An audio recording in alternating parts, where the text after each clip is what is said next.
C'est aux hommes politiques que revient la décision d'entrer ou non en guerre. Mais dans leur soif de victoire, ceux-ci oublient parfois de consulter. Si un homme politique impose sa décision contre l'avis de l'armée, ça peut mener à la catastrophe. Et aucun système politique n'est à l'abri de dirigeants déterminés à faire ce qu'ils veulent. Ils ignorent les conseils et étouffent le débat. Permettre un débat lorsqu'on a déjà pris sa décision ne peut que saper votre détermination. Tour à tour, rois, dictateurs et présidents ont utilisé la guerre pour atteindre leurs objectifs politiques personnels, pour se maintenir au pouvoir par idéologie ou simplement par avidité. Il était avide de pouvoir. Il voulait un empire. Le président était déterminé à ne pas perdre le temps. Il voulait assurer sa propre survie sur le trône de Jérusalem. Ainsi, des erreurs monumentales ont-elles été commises pour continuer la politique par d'autres moyens.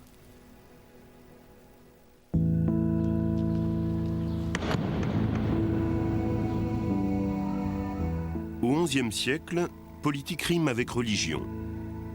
Et l'époque est dominée par le conflit entre islam et chrétienté.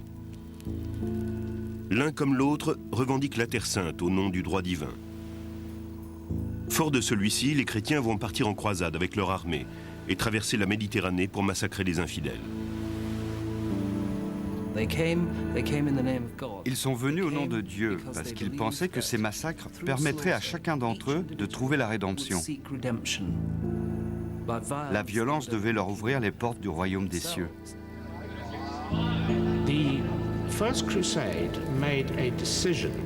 Lors de la première croisade, il a été décidé que les habitants non chrétiens devaient être tellement terrorisés qu'ils s'enfuiraient.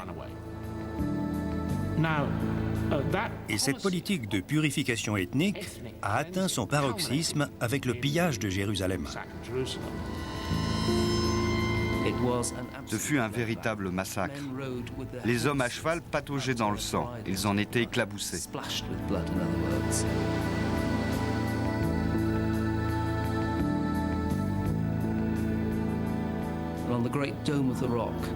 À côté du dôme du rocher, le lieu saint de l'islam, il y a une incroyable tuerie de femmes et d'enfants.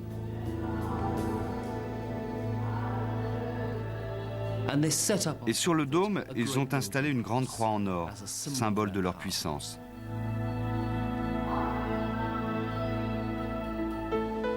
Et après le massacre, les croisés fondent un royaume calqué sur l'Europe dont ils sont originaires, dans la région correspondant aujourd'hui à Israël. Ils ont construit des châteaux, ils levaient des impôts. C'était une colonie occidentale au vrai sens du terme.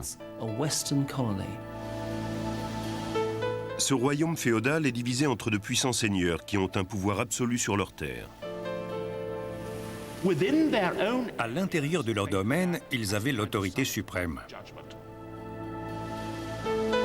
Ces seigneurs ont tous juré loyauté à un roi, à qui revient en fin de compte la charge de la défense du royaume. Et en 1186, le trône est occupé par Guy de Lusignan, mais celui-ci est en difficulté à la suite d'un scandale politique. 3 ans auparavant, quand les musulmans ont envahi le royaume, le roi Guy a décidé de ne pas livrer bataille et d'attendre que le manque de provisions force l'ennemi à battre en retraite. Ce fut un succès militaire, mais un désastre politique. Son approche a été couronnée de succès, mais Guy a été cloué au pilori à cause de ça. Les chevaliers plus agressifs ont dit « Vous auriez dû vous battre, vous aviez une armée, vous avez été lâche ».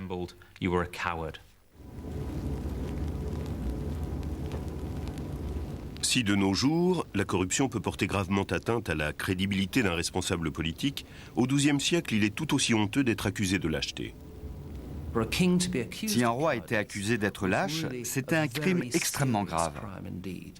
Non seulement il apparaissait comme un idiot et une canaille, mais il était bon à rien. Car s'il était lâche, comment pouvait-il vous mener au combat ? Mais en voulant éviter de nouvelles accusations, le roi Guy va perdre sa couronne et son royaume. Car une nouvelle guerre contre les musulmans approche, cette fois provoquée par un croisé renégat, Renaud de Châtillon. C'est un homme décidé à attaquer la religion islamique. Il a passé 13 ans dans une prison musulmane après avoir été fait prisonnier lorsqu'il attaquait du bétail. Et lorsqu'il sort, il est déterminé à se venger. Le château de Renaud surplombe une piste fréquentée par des convois musulmans. Et la tentation est trop grande. Pour assouvir sa soif de vengeance, il attaque une caravane sans épargner quiconque. Un acte qui va provoquer la chute du roi Guy.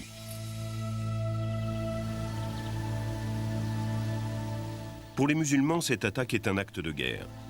Et Saladin, leur chef militaire, a réussi à unifier les factions rivales sous sa bannière au nom d'une cause commune, la reconquête de la Terre Sainte.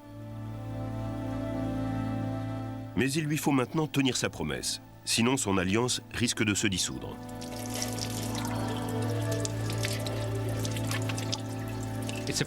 C'était une alliance précaire, il ne pouvait pas la maintenir très longtemps. Il lui fallait des résultats. Il devait tenir sa promesse de repousser les chrétiens. Mais Saladin est face à une difficulté. Pour avoir une chance de réussir, il doit absolument faire en sorte que l'armée de Guy vienne livrer bataille. Il ne peut pas se permettre de rentrer sur le territoire des croisés sans que ceux-ci combattent. Si sa coalition musulmane avait dû à nouveau rebrousser chemin sans avoir pris une grande ville, ou mieux encore, sans avoir remporté une victoire décisive, elle se serait certainement désagrégée. Saladin imagine donc un plan ingénieux pour attirer l'armée de Guy au combat. En 1187, il pénètre dans le royaume des croisés et assiège un de leurs châteaux. Il va à Tibériade, près de la mer de Galilée, pour attaquer la ville où se trouve l'épouse du croisé le plus respecté. Il prend la cité et cette femme est assiégée dans le château. C'est l'histoire de demoiselle en détresse. Et les croisés se trouvent confrontés à un dilemme terrible. Saladin sait que les lois de la chevalerie obligent les croisés à voler à son secours. Mais pour ce faire, leur armée devra avancer à travers des terres arides, une manœuvre extrêmement risquée. Non seulement la chaleur et la soif feront des ravages, mais les chevaliers du roi Guy seront vulnérables à des attaques venant de toutes les directions. Saladin attend, tandis que les croisés tentent de trouver une solution au piège qu'il leur a tendu.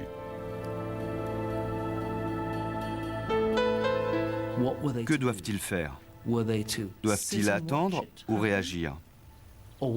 Mais s'ils décident d'avancer, ils devront progresser non à travers un désert, mais sur une route dépourvue d'eau.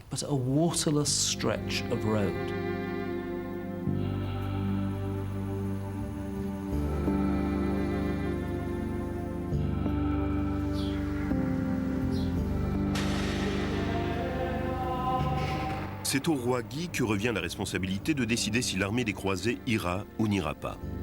Mais il doit auparavant écouter l'opinion des seigneurs de son royaume, entre lesquels une violente dispute va éclater.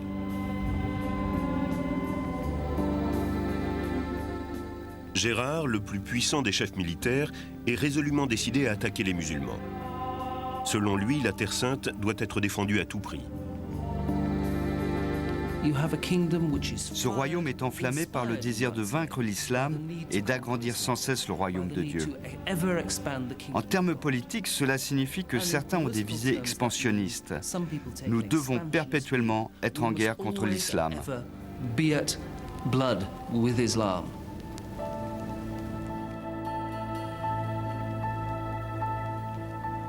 En revanche, Raymond, le principal conseiller du roi, pense qu'il vaut mieux attendre. Pour lui, si les croisés ne livrent pas bataille, la coalition musulmane se brisera et battra en retraite. Une approche dictée par la logique militaire. Le problème pour les croisés, c'est qu'ils ne disposent que de 600 ou 700 chevaliers au maximum. S'ils subissent une lourde défaite et que ces hommes sont tués, il ne restera personne pour défendre les lieux saints.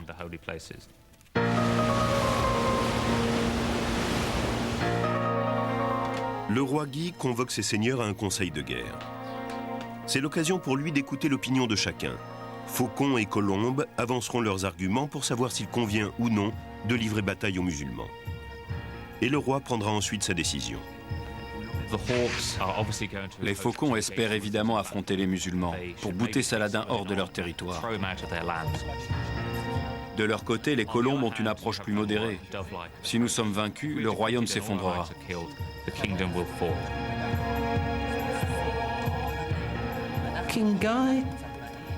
Guy était le roi et c'est à lui que la décision revenait. Il se devait de maintenir l'unité du royaume en fédérant ses opinions et ses personnalités très différentes. À la fin de la soirée, après toutes ces discussions, le roi Guy décide qu'il faut attendre. Toute l'armée part se coucher, certaine qu'il n'y aura pas de bataille le lendemain.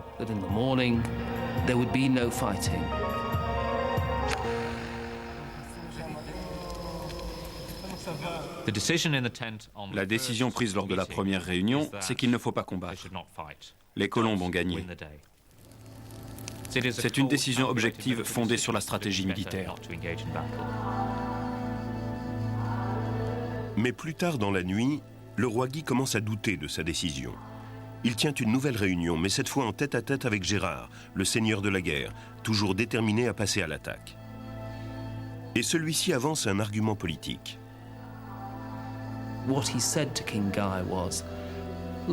Il dit au roi Guy, « Si vous ne faites rien, on vous accusera à nouveau de lâcheté.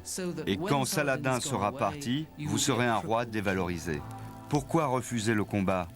Vous avez la meilleure armée que le royaume ait jamais eue. » Dans les ténèbres de la nuit, le roi réfléchit à ce terrible dilemme. S'il agit, il risque d'être vaincu.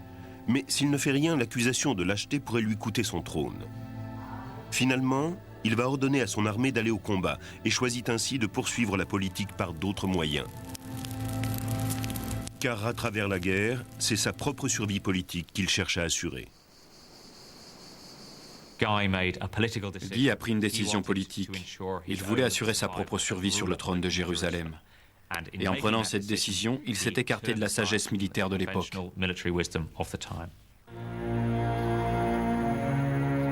Les croisés du roi Guy commencent alors à avancer sur des terres arides. Mais Saladin les attend. Et il attaque. Il semble que la tactique des musulmans ait été de repousser l'armée de Guy de plus en plus loin de la route, vers une zone de maquis rocailleux où il n'y avait pas d'eau.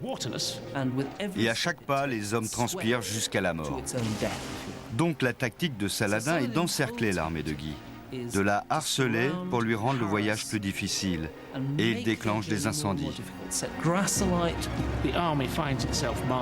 L'armée doit donc marcher et camper au milieu d'une fumée âcre, ce qui engendre de la confusion. Saladin met son armée en position autour des croisés comme une couronne, et dans toutes les directions, il peut les contenir. Les croisés commencent à mourir de soif. Des chevaliers chrétiens auraient même demandé qu'on les tue pour mettre un terme à leur souffrance.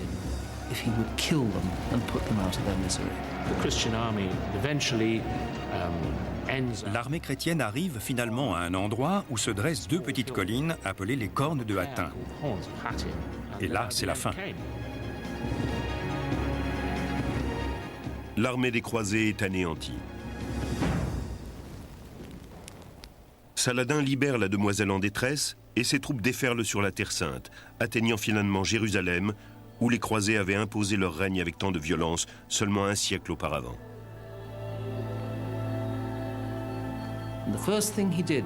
La première chose que Saladin a faite lorsqu'il est entré dans la ville a été d'abattre la croix du dôme du rocher et d'ériger le croissant qui s'y trouve encore aujourd'hui.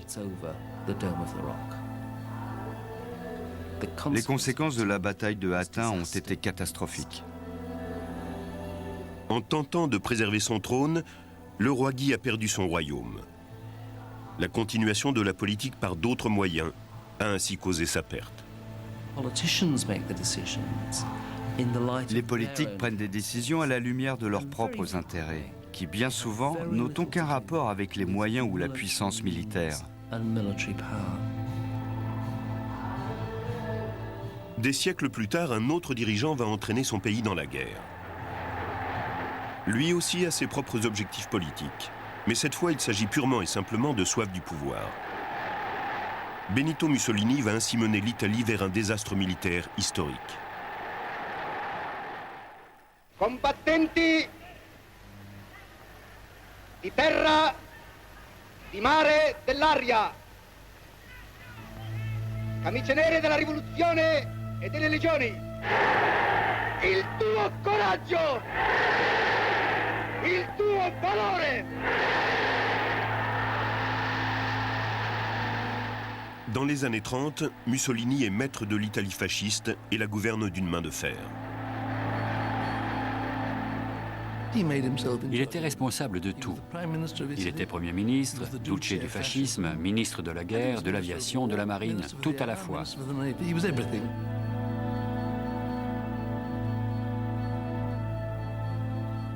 Il avait l'extraordinaire illusion de pouvoir diriger l'Italie entière depuis son bureau.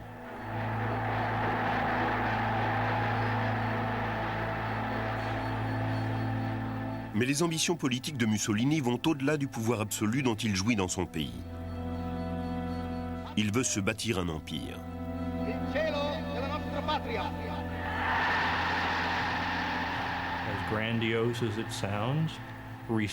Aussi grandiose que ça puisse paraître, il voulait restaurer l'Empire romain de l'Antiquité, lui-même jouant à la fois le rôle de César et d'Auguste.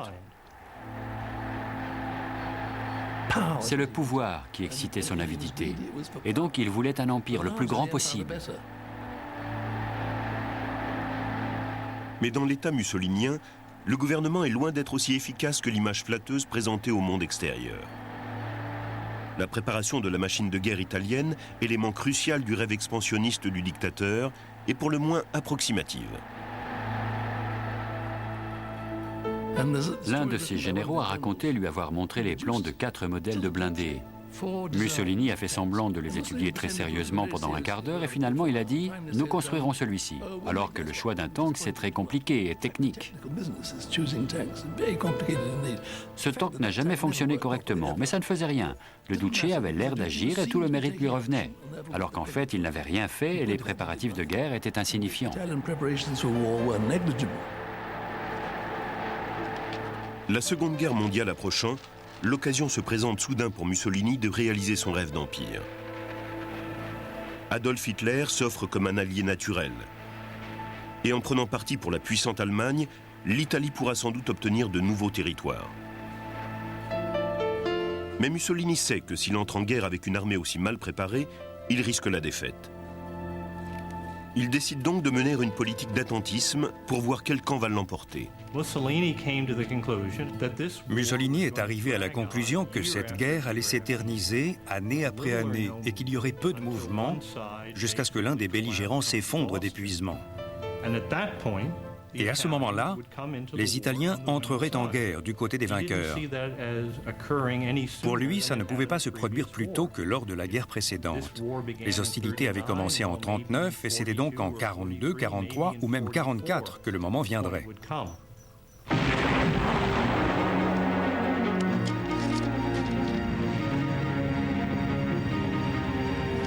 Mais dès les premiers mois de la guerre, les troupes allemandes déferlent sur l'Europe. À la fin du printemps 1940, la guerre semble tirer à sa fin et Mussolini doit reconsidérer sa décision de ne pas y participer.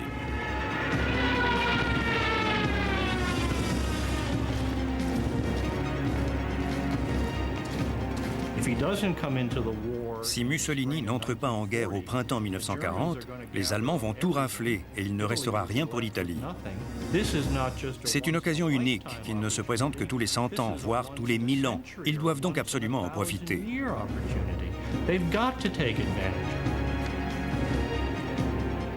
Ainsi, l'Italie entre-t-elle en guerre aux côtés des Allemands. Et de cette façon, Mussolini poursuit la politique par d'autres moyens. Car la guerre doit lui permettre de se bâtir un empire.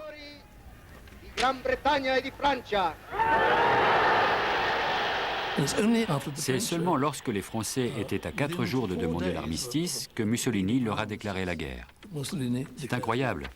Il n'avait cessé de dire « ce n'est pas fasciste de frapper un homme à terre » et pourtant c'est exactement ce qu'il fait.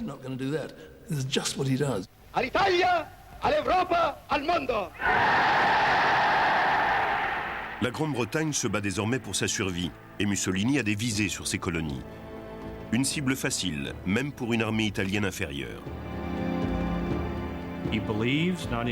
Il pense, et ce n'est pas faux, que la Grande-Bretagne concentre ce qui reste de son armée pour protéger le territoire national.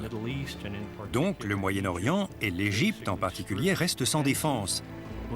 Et Mussolini décide qu'en parallèle avec l'invasion de la Grande-Bretagne que projette Hitler, il va conquérir l'Égypte, le delta du Nil et le canal de Suez pour finir probablement par s'emparer des gisements de pétrole du golfe Persique. Mussolini ordonne à ses troupes, alors stationnées en Libye, d'avancer sur l'Égypte pour conquérir le pays. Mais il y a un problème. Le maréchal Rodolfo Graziani, commandant de l'armée italienne en Afrique du Nord, déclare qu'il n'a tout simplement pas l'équipement nécessaire pour une telle progression. Et il demande à Mussolini de lui accorder un délai.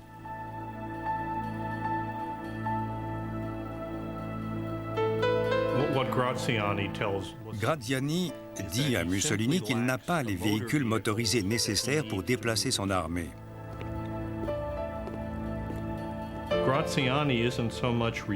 Il n'oppose pas de refus. Il essaie simplement d'expliquer à Mussolini pourquoi il ne peut pas avancer rapidement. La raison essentielle étant qu'il doit faire avancer ses troupes à pied dans une région où il n'y a aucune ressource. Le ravitaillement doit donc être acheminé du port de Tripoli à des centaines et des centaines de kilomètres. Et surtout, il lui faut du temps pour construire un pipeline qui servira à transporter l'eau nécessaire pour ravitailler ce très grand corps d'infanterie à pied, lequel va devoir traverser le désert de Libye. Les Italiens progressent à une allure d'escargot et Mussolini s'impatiente. Il tente d'imposer sa volonté en envoyant de nombreux télégrammes au maréchal Graziani. Logique militaire et volonté politique s'affrontent. Les échanges de télégrammes entre Mussolini et Graziani duraient depuis des mois, mais ces messages se font alors de plus en plus passionnels. Les télégrammes deviennent aussi plus longs et ils utilisent un langage de plus en plus compliqué pour dire deux choses très simples. Avancer, je ne peux pas. Et quand on les lit, c'est parfois comique et parfois ennuyeux. Parce qu'on voit un homme, Mussolini, qui essaye de dire de façon de plus en plus compliquée ou imaginative, avancer. Et on voit les réponses de Graziani qui disent d'une façon de plus en plus compliquée, je ne peux pas.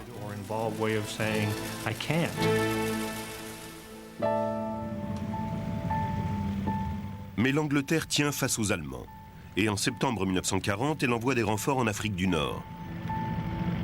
Et élément crucial, des tanks bien supérieurs sur le plan technique à tout ce que l'armée italienne possède.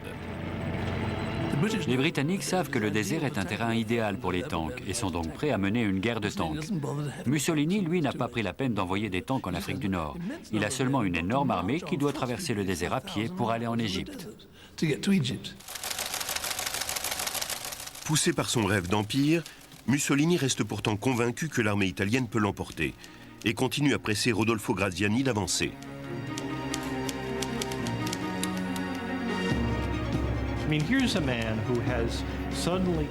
Cet homme a soudain l'occasion extraordinaire de conquérir de grands morceaux de l'Empire britannique.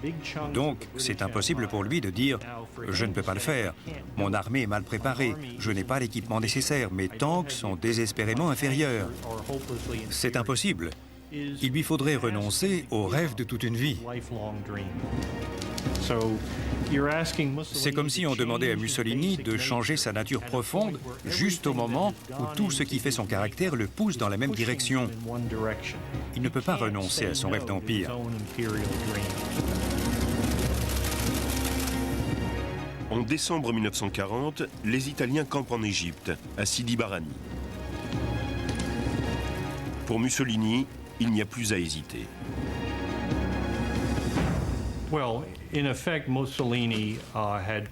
En fait, Mussolini a mis Graziani dans une situation telle que soit il avançait, soit il était démis de ses fonctions. Et au début du mois de décembre, il apparaît clairement à l'état-major britannique installé dans le delta du Nil que les Italiens sont sur le point d'avancer de nouveau. Ils décident donc d'attaquer les premiers. Et à l'aube du 9 décembre, ce sont les Britanniques qui passent à l'offensive.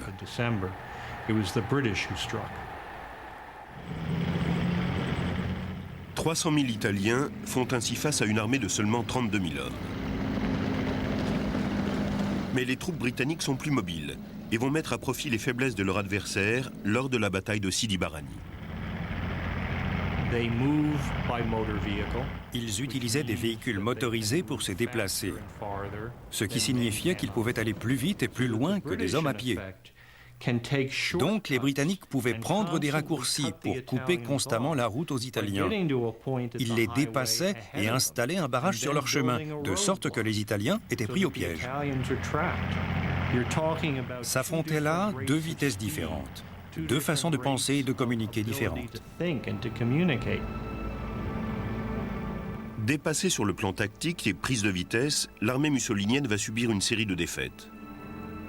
Au début de l'année 1941, plus de 130 000 Italiens ont été faits prisonniers. Un commentateur de l'époque dit alors « Jamais un si grand nombre ne s'était rendu à un si petit ». Ce désastre militaire imputable à la soif du pouvoir de Mussolini est aussi un échec cinglant pour le système politique qu'il a imposé à l'Italie. Mussolini méprisait la démocratie. Pour lui, le fascisme était la réponse aux problèmes politiques. Il n'avait pas compris que même si la démocratie n'est pas un système parfait, elle a un immense avantage. Les problèmes sont discutés au grand jour. Donc quelqu'un peut dire « Attendez, ne faites pas ça, ça ne va pas ». Pourtant, les fondements même de la démocratie peuvent être contournés par des responsables politiques décidés. Quelques décennies plus tard, ce n'est pas par avidité, mais pour des raisons idéologiques, qu'un président va entraîner son pays dans la guerre. En 1983, l'homme le plus puissant du monde est décidé à combattre le communisme. The Caribbean is a very important passageway for our international commerce and military lines of communication. More than half of all American... Les États-Unis d'Amérique sont alors le pays de Ronald Reagan. Le 40e président des États-Unis a été élu à une époque marquée par la guerre froide, et son obsession politique personnelle, stopper la propagation du communisme, en est le reflet. Le président est entré en fonction avec une ou deux convictions profondes en matière de politique étrangère. L'une d'elles était idéologique. En tant que leader du monde libre, nous avions pour obligation fondamentale de résister à l'expansion de l'influence soviétique.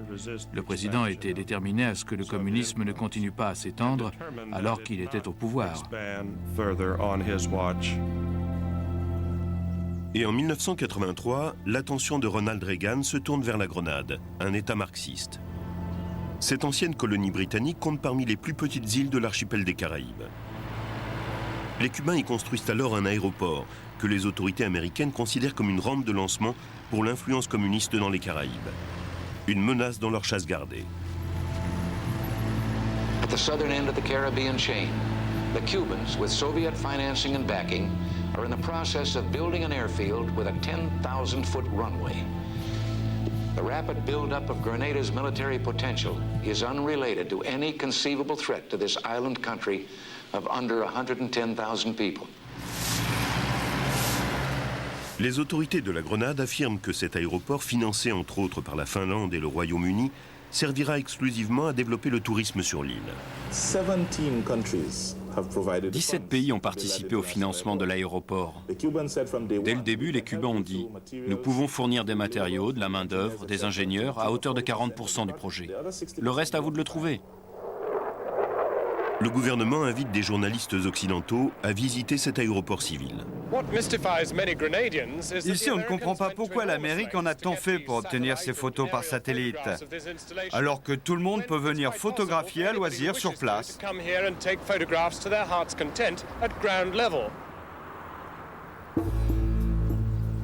En octobre 1983, le Premier ministre de la Grenade est assassiné à la suite de luttes intestines dans son parti. Le président Reagan, déjà troublé par la présence cubaine, y voit un signe d'instabilité du régime. Pour lui, les étudiants américains présents sur l'île risquent de devenir des cibles si la situation dégénère en une nouvelle crise des otages, comme en Iran. Le président n'allait pas tolérer une répétition des problèmes que nous avions connus à Téhéran. car il avait été élu pour deux raisons: la crise économique aux États-Unis et l'humiliation vécue par le peuple américain pendant les 444 jours de la crise des otages.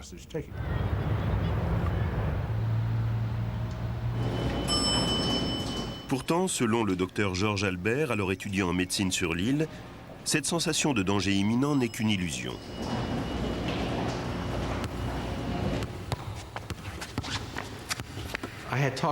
J'avais parlé à d'autres étudiants de Saint-Georges et ils m'avaient dit qu'ils avaient formé des équipes de basket avec les Cubains quelques années auparavant. Je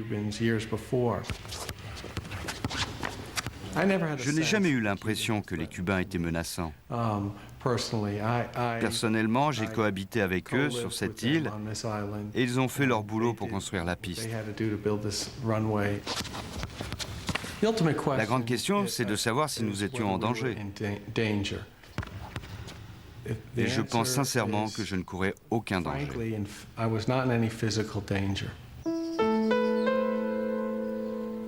Réel ou imaginaire, le risque paraît suffisant au président Reagan pour donner l'ordre d'envahir la Grenade.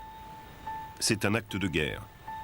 L'homme le plus puissant du monde poursuit la politique par d'autres moyens, car cette mission, censée porter secours à des citoyens américains, est aussi une bonne occasion d'éradiquer le communisme sur l'île, une bonne fois pour toutes.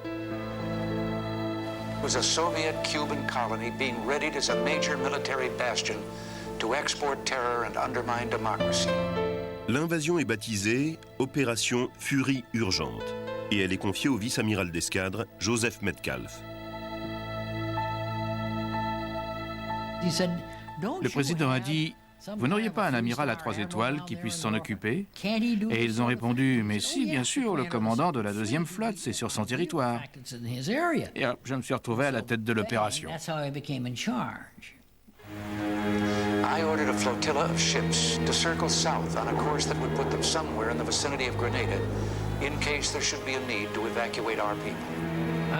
J'ai suivi les ordres. On m'a juste dit: faites vite. C'était de la pression politique, ça ne me regardait pas.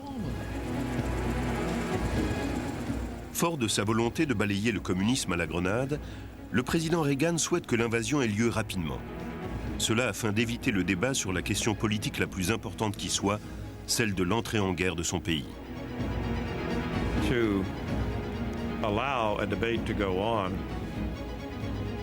Permettre un débat lorsqu'on a déjà pris sa décision ne peut que saper votre détermination, miner le moral des troupes et compromettre le succès de l'opération, simplement en raison du temps qui passe.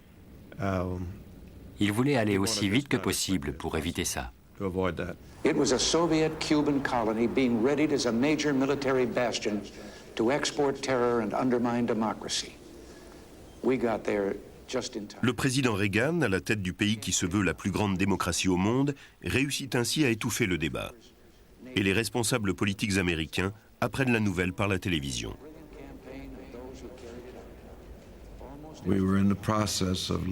Nous étions en train de voter une loi.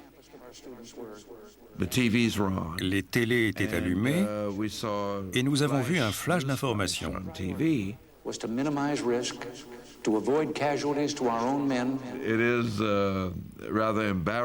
C'est plutôt gênant, je dirais, en tant que membre du Congrès, d'apprendre que son pays vient d'en envahir un autre en regardant la télévision, au lieu d'en être informé par le président des États-Unis. Pourtant, certains ont des doutes sur l'opération. L'armée américaine s'inquiète de la vitesse à laquelle le président Reagan veut agir, car cela signifie que les services de renseignement n'auront pas le temps de fournir des informations fiables. Les militaires demandent un délai supplémentaire et une réunion est organisée à la Maison-Blanche. Caspar Weinberger y représente l'état-major de l'armée.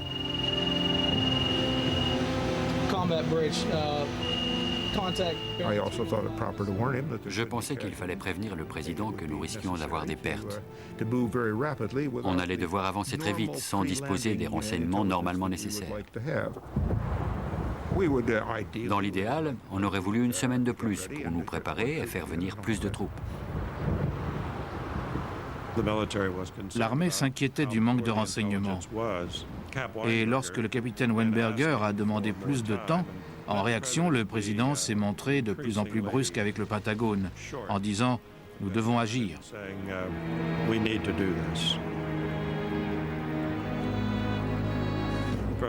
Le président était déterminé à ne pas perdre de temps.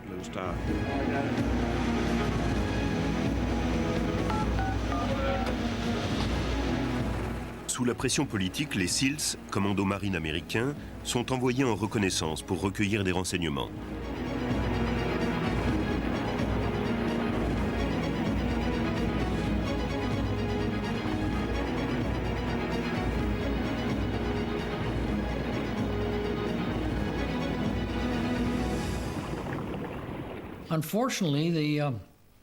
Malheureusement, ça a été un désastre.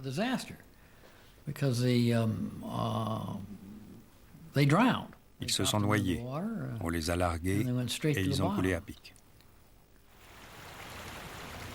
Ils n'étaient pas entraînés pour ce genre de choses. Ça a été un désastre.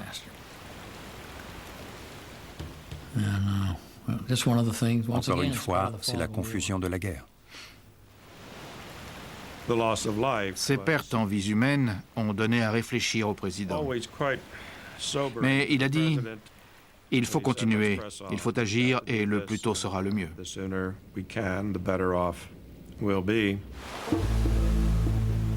Les préparatifs de l'invasion continuent donc, mais sans que l'on ait pu rassembler beaucoup d'informations. C'est alors qu'un des alliés les plus sûrs des États-Unis manifeste son désaccord. Margaret Thatcher, le Premier ministre de la Grande-Bretagne. La Dame de Fer s'oppose en effet à l'invasion d'un pays membre du Commonwealth.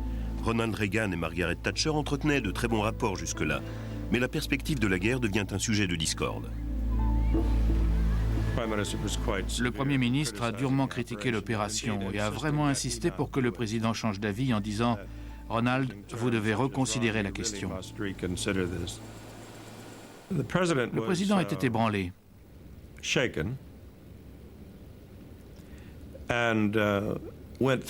Et il a expliqué les raisons de sa décision en disant « Margaret, je m'inquiète réellement des conséquences à long terme de la présence soviétique. » Puis, courtois jusqu'au bout, il l'a remercié et a mis fin à la conversation. Il a secoué la tête et m'a paru très seul à ce moment-là. En fait, il était blême.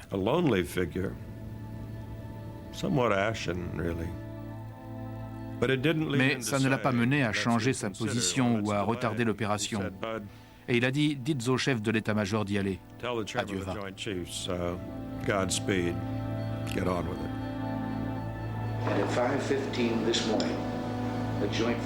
Le 25 octobre 1983, l'opération Furie urgente est déclenchée. 36 heures à peine après sa nomination, le vice-amiral Joseph Metcalfe se trouve à la tête d'un immense corps d'armée.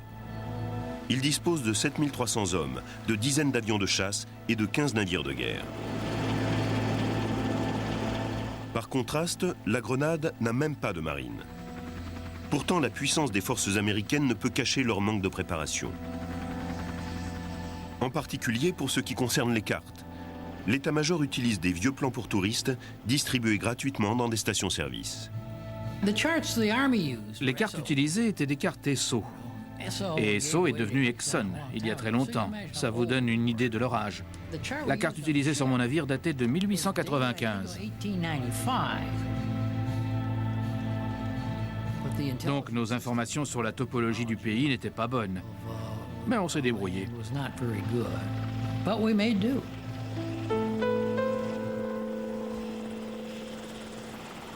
Le premier jour de l'invasion, l'un des principaux objectifs des Américains est de neutraliser toute résistance en détruisant le quartier général ennemi. Mais le manque de renseignements fiables va se révéler fatal. Le poste de commandement principal se situait en haut d'une colline.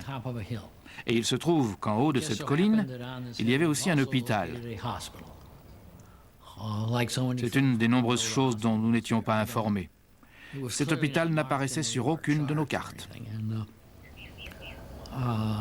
Et nous avons décidé de faire détruire ce poste de commandement par l'aviation.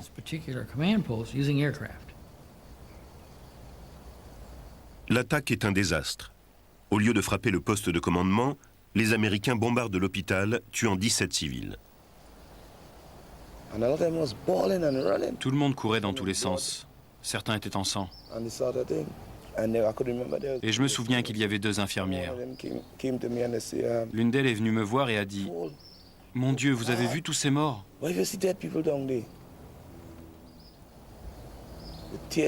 Avec les larmes aux yeux.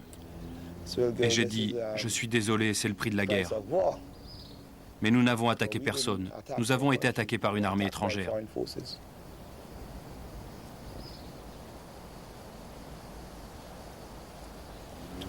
C'était très triste.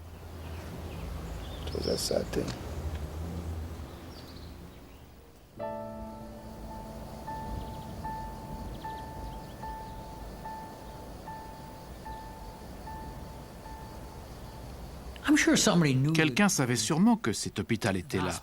Mais quelle priorité donne-t-on? Moi, je n'ai donné aucune espèce de priorité. Si on avait été sur place une semaine avant, on aurait pu prévoir tout ça.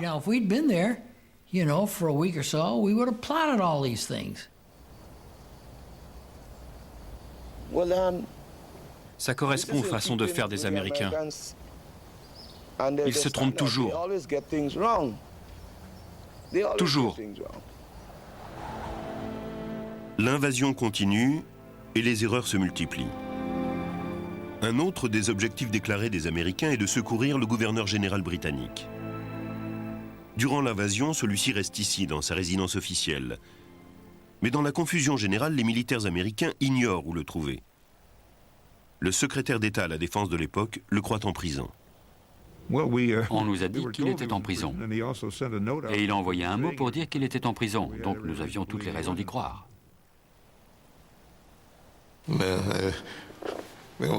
La seule fois où j'ai été à la prison de Richmond Hill, c'est en tant que membre du comité de visite. Bien longtemps avant. Je n'ai jamais été emprisonné et ni même menacé de l'être.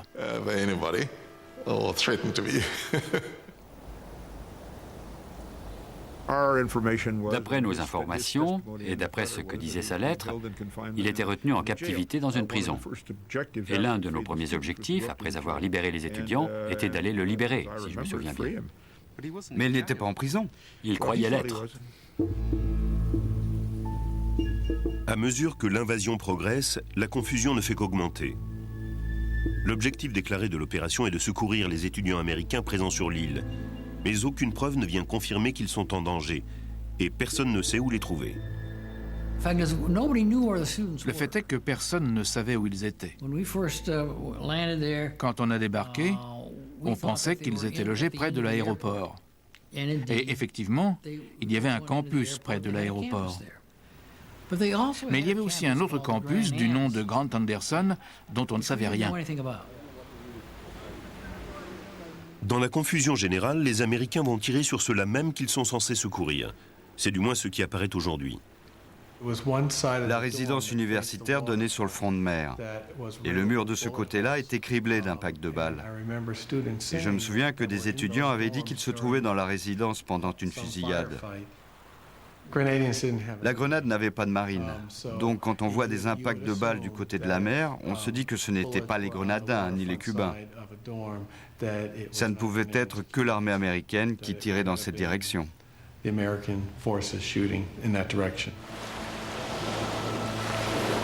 4 jours après le début de l'invasion, l'armée américaine s'assure finalement le contrôle de l'île. Et le président Reagan a atteint son objectif. La Grenade change de gouvernement et le communisme sur l'île est anéanti. Mais cette victoire a eu un prix. 90 militaires américains et 67 grenadins ont trouvé la mort. Et une controverse éclate aux États-Unis. L'opposition démocrate remet en cause le bien fondé de l'invasion.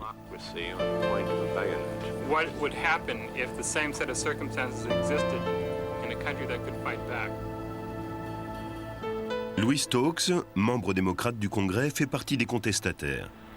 Il visite la Grenade dans le cadre d'une commission d'enquête parlementaire et ne constate aucune menace communiste.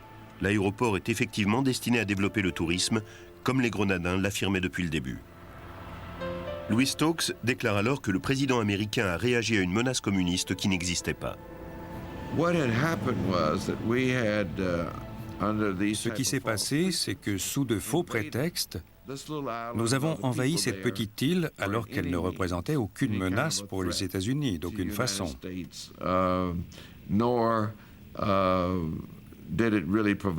Et la Grenade n'était en aucun cas un poste avancé pour les Soviétiques et les Cubains, devant servir à l'expansion du communisme. With 1,000 Americans, including some 800 students on that island, we weren't about to wait for the Iran crisis to repeat itself, only this time in our own neighborhood. In a free society, there's bound to be disagreement about any decisive course of action. Some of those so quick to criticize our operation in Grenada, I invite them to read the letters I've received from those students and their families. They know this was no invasion. They know it was a rescue mission. Le président Reagan est alors en difficulté car le débat qu'il a évité avant de lancer l'opération menace d'avoir des conséquences politiques importantes. Mais ses opposants sont réduits au silence par le retour des étudiants. Lorsque l'un d'entre eux embrasse le sol, l'image frappe les esprits et ce symbole fait oublier le fiasco qui l'a précédé. What a great bunch. Ils ont été géniaux. Et ça a été le geste politique le plus important de toute l'opération à la Grenade. Ça a réglé tous nos problèmes.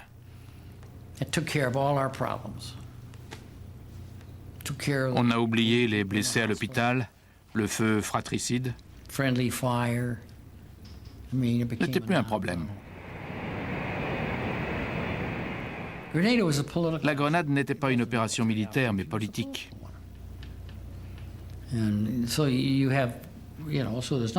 Et vous pouvez me poser des questions sur la politique, ça ne me pose aucun problème. Mais vous devriez plutôt aller parler à des hommes politiques, parce que moi, ce n'est pas mon domaine d'expertise.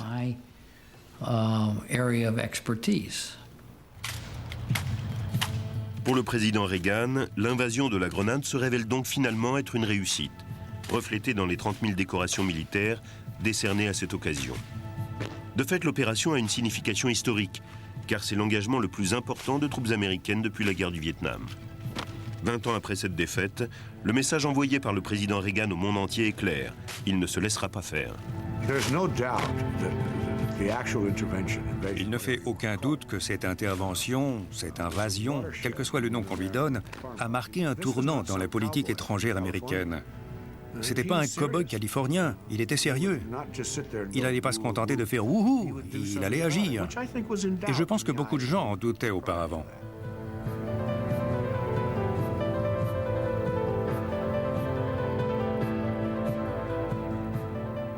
Du roi qui voulait sauver son trône, au dictateur poussé par son rêve d'empire, jusqu'au président décidé à attaquer un ennemi imaginaire, toutes sortes de responsables politiques ont commis de grandes erreurs militaires, en ignorant leurs conseillers militaires et en utilisant la guerre afin d'atteindre leurs propres objectifs politiques.